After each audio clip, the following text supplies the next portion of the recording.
પ્રયત્ન કરીએ. અહીંયા એક પણ શિક્ષક એવો નહીં કે બેહી રહી કે ના કામ કરે. બધા જ કામ કરું છું કે જે બેઠા છે ને બધા બહુ પીલાય આટલી ખુશી મેળવી તમારી એ બુદ્ધિ હાલત મા બાપની હોય એમાંથી આવ્યા છે બરાબર. એટલો અંદર એવો ભાવ છે કે અમારા જેમ દીકરીઓ પણ કંઈક બને. અને અત્યારનો સમય એટલો ખરાબ છે ખરેખર. પૈસા વગર એક ડગલું ચાલે એમ નહીં. પૈસા વગર ચાલશે જ નહીં. તો આપણે તો કાલ ટપી જઈએ પણ પાછળ બાળકોનું ભવિષ્ય શું? એટલી બધી મોંઘવારી એ તમે જુઓ. મારો આટલો પગાર તો પૂરું નહીં થયું. તમારી જો શું સ્થિતિ છે એ મને ખબર પડે છે. તો આપણે થોડુંક દીકરીઓ માટે પ્રયત્ન એટલા કરીએ. છોકરાઓનો તો સ્વાર્થ છે એટલે આપણે બધું કરીએ કે આપણે એમના રોટલા ખાવાના કંઈ પણ જે દીકરીને આપણે પારકા ઘેર તો એ ભણી નહીં હોય, એ પોતે કમાતી નહીં હોય તો એને હોશિયારી જિંદગી કરશે. અને હોશિયારી જિંદગીમાં પાસ થઈ એને એ શું કરશે? તમારા જોડે માગવા ઉભી રહી જશે. પપ્પા ફ્રીજ લઈ આવો, પપ્પા ટીવી લઈ આવો ને મારે જરૂર છે. તમે વારે ઘડે આ વસ્તુ આવે ને એટલા માટે થોડોક આપણે વધારે પ્રયત્ન કરવા.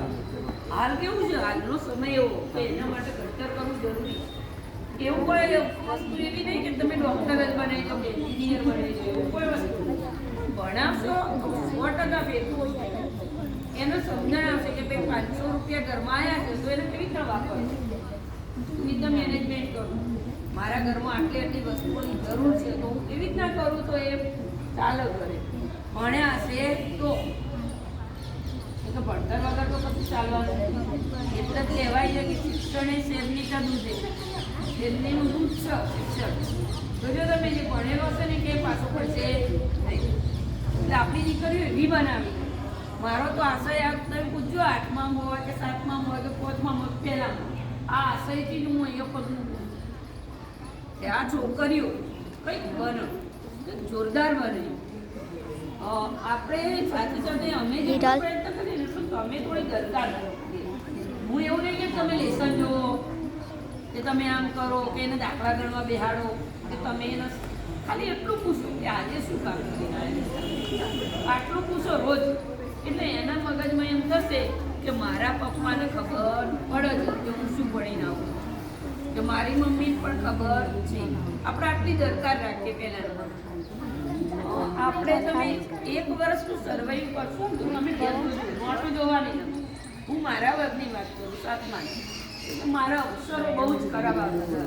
6માંથી એટલે વાંચતા પણ એટલું બધું આવડતું નથી. સામાન્ય વાંચતા આવડતું. આજે હું ગર્વથી કહી શકું કે મારી 14માં એકાદી દીકરી કદાચ એ ગેરહાજર રહેતી હોય તો એને વાંચતો નહીં આવડે. મારા કોઈ પણ સાહેબ આવું મારા રૂમમાં ફરજિયાત લઈ જાઉં કે ચલો મારા રૂમમાં સાહેબ એનો તમે ઉપર આવ્યા તો બધા ડેરા વંચાવે પૂછે છે કે બેન આખો દિવસ તમારા જોડે શું કામ કર્યું. મેં એક પ્રોજેક્ટ લીધો તો એપેલેનનો એ 6માંથી ચાલુ કર્યો તો આજે મને એમાં સફળતા મળી કે બધી છોકરીઓ વાંચતી જઈ. અક્ષર બી જોવે ચોપડા હું તમને આ બાજુ હમણાં પાસ કરું. અક્ષર બી એટલા સરસ આવે છે.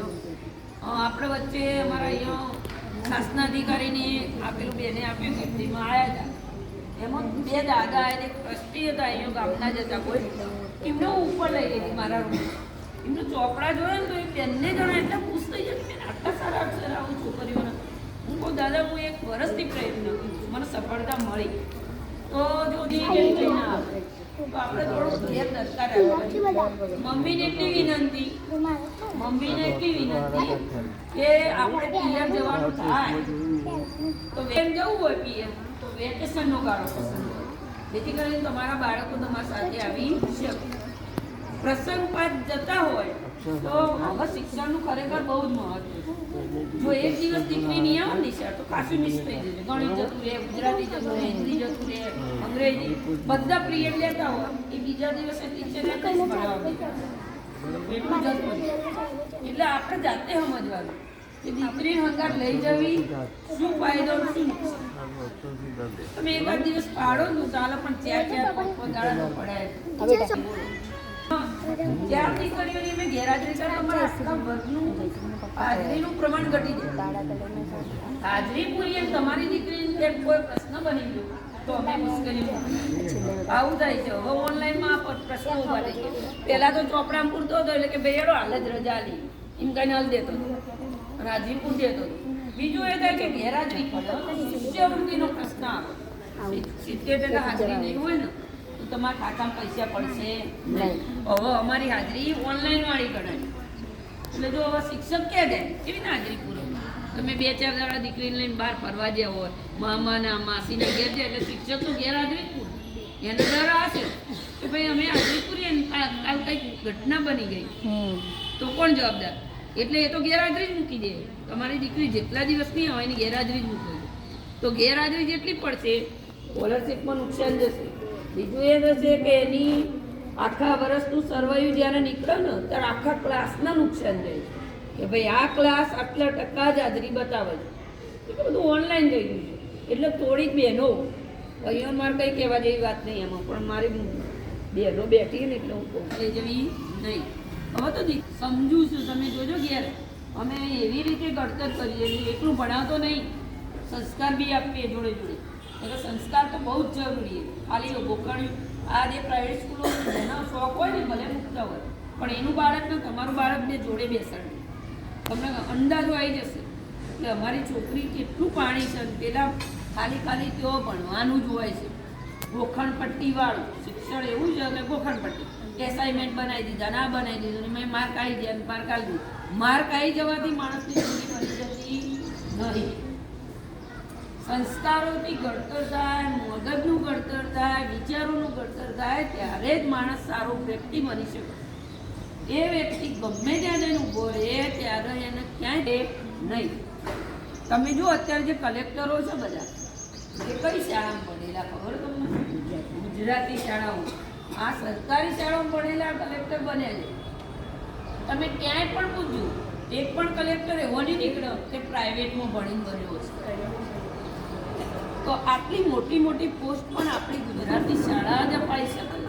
અને એટલું કોઈ ભણવાનું નહીં હોતું. અહીંયા એટલા બધા કાર્યક્રમો હોય છે એટલી બધી એક્ટિવિટી હોય છે ડેલી એક્ટિવિટી કરવામાં આવે છે.